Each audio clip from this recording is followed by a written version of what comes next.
تو فرعون نے چاہا کہ ان کے قدم اکھاڑ دے اس زمین سے، کیونکہ اس صورت میں بات ہو رہی ہے کہ اے نبی آپ کے بھی قدم اکھاڑنا چاہ رہے ہیں، یا آپ کو مکہ سے نکالنے کے در پہ ہیں، آپ کو بھی مسلمانوں کو بھی۔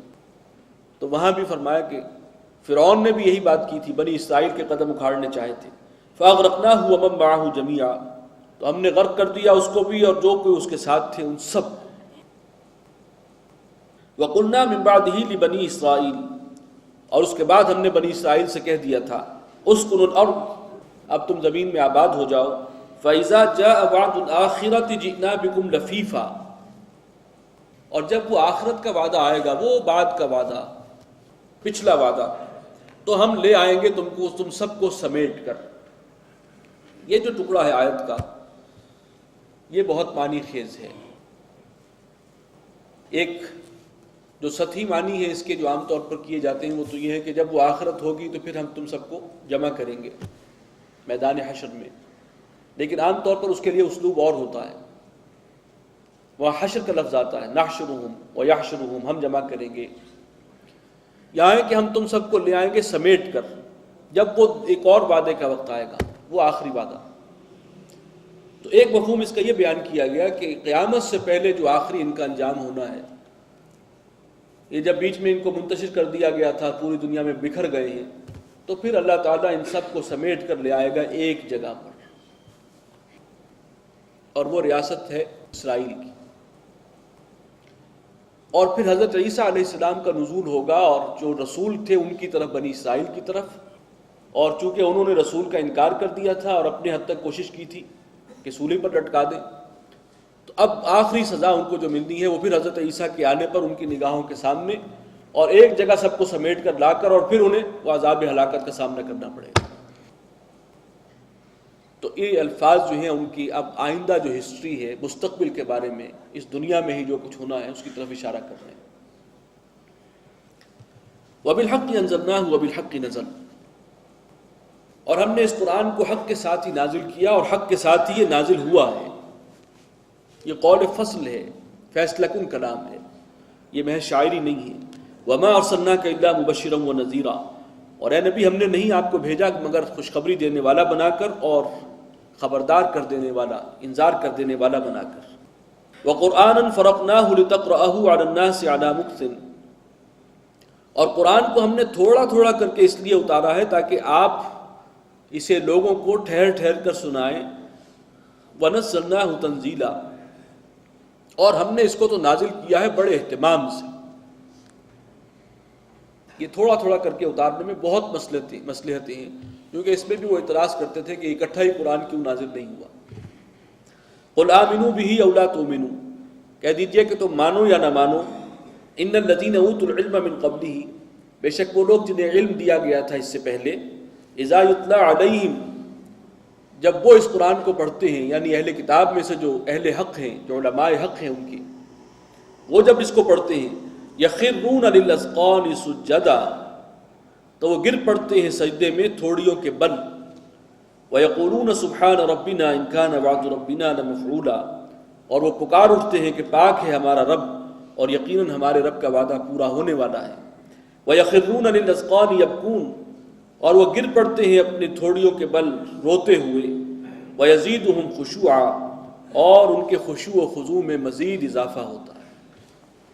سورہ بنی اسرائیل کی اب یہ دو آخری آیات ہیں، اور ان دونوں کا آغاز دیکھیے آپ لفظ قل سے ہوا، اور ان میں توحید کا مضمون ہے بہت ہی بلند پیمانے پر۔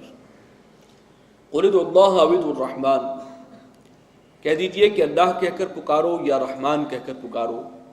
أَيَّمَّا تَدْعُوا، جو کہہ کر بھی تم پکارو گے، فَلَهُ الْأَسْمَاءُ الْحُسْنَىٰ، تو تمام اچھے نام اللہ ہی کے ہیں۔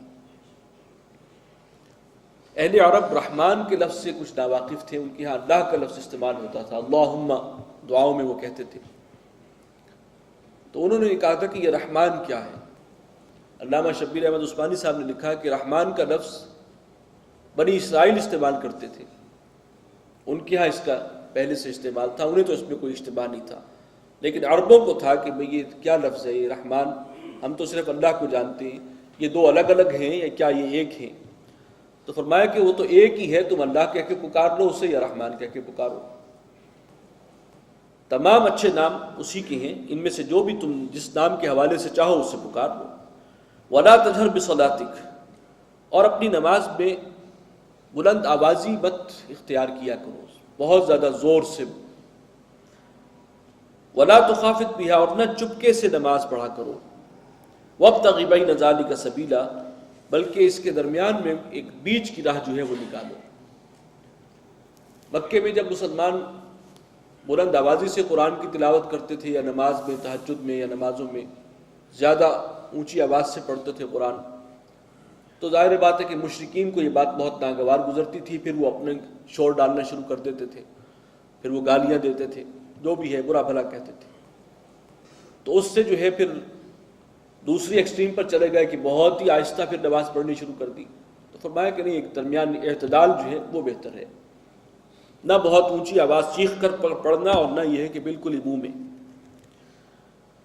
وَقُلِ الْحَمْدُ لِلَّهِ الَّذِي لَمْ يَتَّخِذْ وَلَدًا، اور کہہ دو کہ تمام تعریفیں کل شکر اس اللہ کے لیے ہے جس نے کسی کو اپنا بیٹا یا بیٹی نہیں بنایا۔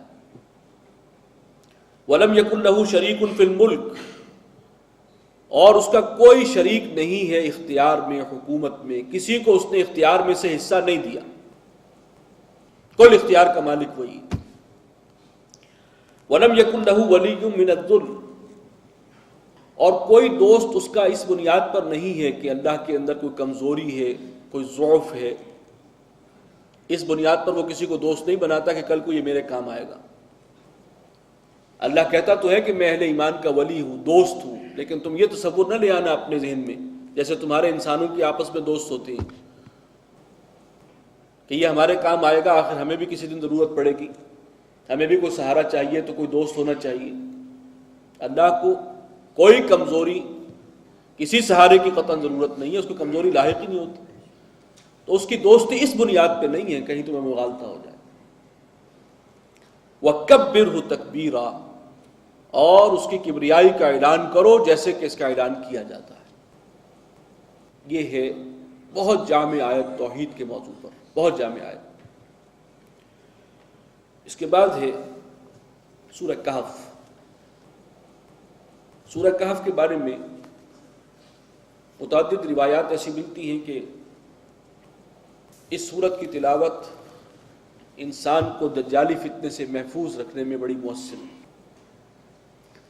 اور صحابہ کرام بھی عام طور پر اس کی تلاوت کرتے تھے، اہتمام کرتے تھے، خاص طور پہ جمعے کے دن۔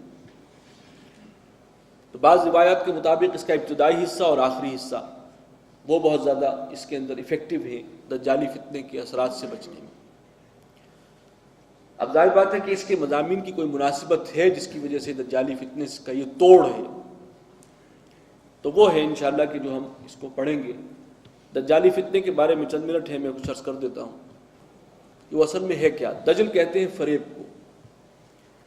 قرآن مجید نے دنیا کو کہا یہ متاع الغرور ہے، دھوکے کا سامان ہے، فریب،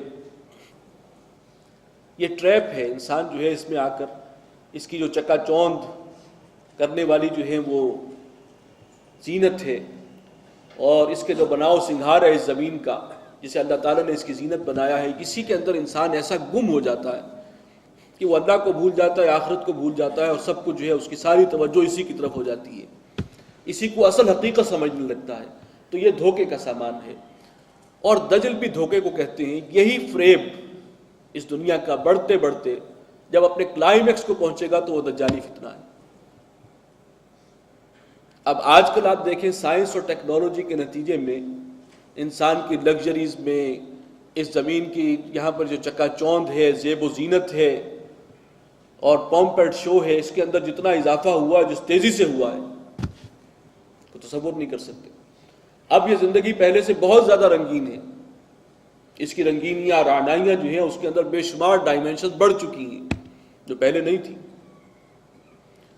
تو یہ گویا کہ اس کے اندر وہ جو فریب ہونے کا پہلو تھا، متاع الغرور ہونے کا پہلو تھا، وہ اب کلائمیکس پہ پہنچا ہوا، اور اسی میں پھر جو فتنے کا معاملہ آئے گا وہ یہ ہے کہ اس کے اندر جو تہذیب پروان چڑھ رہی ہے اس میں دو ایلیمنٹ ہیں جو بہت نمایاں ہیں، ایک یہود اور یہود کا معاملہ یہ ہے کہ وہ پوری دنیا سے اپنے آپ کو برتر سمجھتے ہیں، اور جو 2000 سال وہ بے دخل